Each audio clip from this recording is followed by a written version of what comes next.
Hi, this is Omkar. Welcome to my channel Omkar travel plus vlogs. నేను మీకు ఈ వీడియోలో కాశీ ఘాట్ల యొక్క ప్రాముఖ్యత చెప్పబోతున్నాను. ప్రపంచంలోని అన్ని భాషలకు తల్లి అయిన అతి ప్రాచీన సాంస్కృతిక పీఠం కాశీలోనే ఉన్నది. కాశీలో గంగమ్మ తీరాన 84 ఘాట్లు ఉన్నవి. ఇందులో దేవతలు, ఋషులు, రాజులతో పాటు ఎందరో తమ తపశ్శక్తితో నిర్మించినవి ఎన్నో ఉన్నవి. అందులో నేను మీకు ఈ వీడియోలో కొన్ని చూపించబోతున్నాను. అందులో మొదటిది హరిశ్చంద్ర ఘాట్.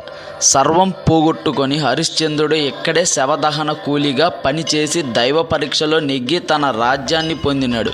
నేటికి ఇక్కడ నిత్యం చితి కాలుతూ ఉంటుంది. రెండవది వచ్చేసరికి పంచగంగ ఘాట్. ఇక్కడే భూగర్భం నుండి గంగలో 5 నదులు కలుస్తాయి.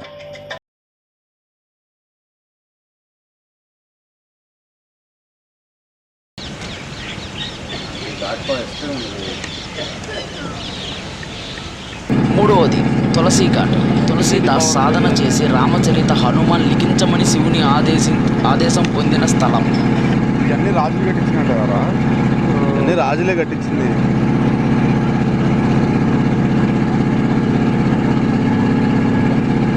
నాలుగోది వచ్చేసరికి హనుమాన్ ఘాట్. ఇక్కడ జరిగే రామ కథ వినడానికి హనుమంతుడు వస్తుంటాడు. ఇక్కడే సూర్యదేవుడు తపస్సు చేసి అనేక శక్తులు పొందాడు. లోలార్కు కుండం ఇక్కడే ఉన్నది. ఇక్కడే శ్రీ వల్లభాచార్యులు జన్మించారు. ఐదవది మణికర్ణిక ఘాట్. దీనిని విష్ణుదేవుడు స్వయంగా సుదర్శన చక్రంతో తవ్వి నిర్మించాడు. ఇక్కడ సకల దేవతలు స్నానం చేస్తారు. ఇక్కడ గంగ నిర్మలంగా పారుతుంది. ఇక్కడ మధ్యాహ్నం సమయంలో ఎవరైతే శుచల స్నానం చేస్తే వారికి జన్మల పాపాలు తొలగిపోతాయి. జీవికి ఎంత పుణ్యం ప్రాప్తిస్తుందో చతుర్ముఖ బ్రహ్మదేవుడు కూడా వర్ణించలేడట. ఆరోది హస్సీ ఘాట్. పూర్వం దుర్గాదేవి శుంభ నిశుంభ అను రాక్షసులను చంపి. ఏడవది నారద్ ఘాట్. నారదుడు లింగం స్థాపించాడు ఇక్కడే. ఎనిమిదవది మీర్ ఘాట్.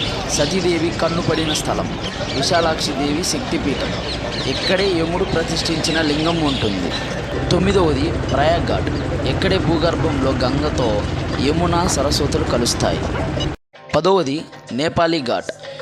పశుపతినాథ్ మందిరం బంగారు కలశంతో నేపాల్ రాజు కట్టించాడు. 11వది చౌతస్సీ ఘాట్.